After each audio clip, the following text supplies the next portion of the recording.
Bangladesh, Pakistan, Afghanistan, Myanmar এই সমস্ত দেশ যখন একটাই ভারতবর্ষ ছিল, সেই সময়তে যদি কোনো মুসলমান শুনে নিত এই ব্যক্তি ওয়াহাবি, তাকে চায়ের দোকানে বসতে দিত না, তাকে চায়ের দোকানে বসতে দিত না, তাকে নৌকাতে চাপতে দিত না, তাকে ঘরে ঢুকতে দিত না, তার সঙ্গে ছেলে মেয়ের বিবাহ দিত না।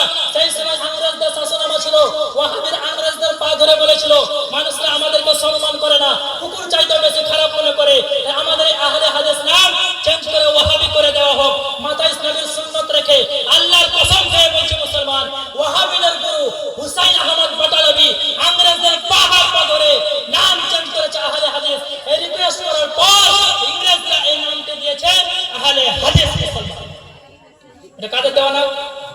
ইংরেজদের দেওয়া নাম। কোন কিতাবে লেখা আছে? আমাদের কিতাব নয়, রেকর্ডিং হচ্ছে মুসলমান আহলে হাদিসের কিতাব সানাউল্লাহ আমৃতসরি সিরাতে সানাই 452 পৃষ্ঠা 2 নম্বর হাসিয়া লামা জাবিদের মাকতাবায়ে কুদ্দুসিয়া লাহোর পাকিস্তান থেকে প্রকাশিত। সেই কিতাবের মধ্যে লিখছেন আহলে হাদিস নাম আমরা ইংরেজদের পা দাবিয়ে এই নামটা দিয়েছি।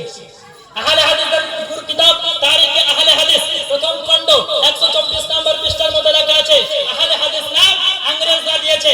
আহলে হাদিসদের গুরু মাওলানা আব্দুল কাদের হাসারি সাহেব নিজের কিতাব ফতোয়া হাসারিয়া প্রথম খণ্ড 567 পৃষ্ঠায় লিখছেন আহলে হাদিস নাম ইংরেজরা দিয়েছে।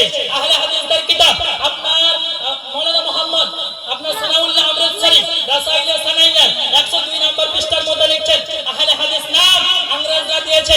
আহলে হাদিসদের গুরু আপনার মেগারেশাদ কিতাবের প্রথম খণ্ড 382 পৃষ্ঠার মধ্যে লিখছেন আহলে হাদিস নাম ইংরেজরা দিয়েছে। আহলে হাদিসদের কিতাব ফতোয়া সানাইয়াতে লেখা আছে আহলে হাদিস নাম ইংরেজরা দিয়েছে। আহলে হাদিসদের কিতাব আপনার মুরসালে সিদ্দিকীতে লেখা আছে আহলে হাদিস নাম ইংরেজরা দিয়েছে। তো বলুন মুসলমান, ইংরেজদের দেওয়া আহলে হাদিস নাম নিয়ে যদি কেউ নিজেকে আহলে হাদিস বলে ও মুসলমান থাকবে? যারা বলে মুসলমান থাকবে? ইংরেজদের দেওয়া আহলে হাদিস নাম নিয়ে যদি কেউ বলে আমি মুসলমান, ও মুসলমান থাকবে? কিন্তু সুন্নি মুসলমান কিসমতের উপরে নাচ করে, আরে সুন্নি জামাত নামটি কোন আহলে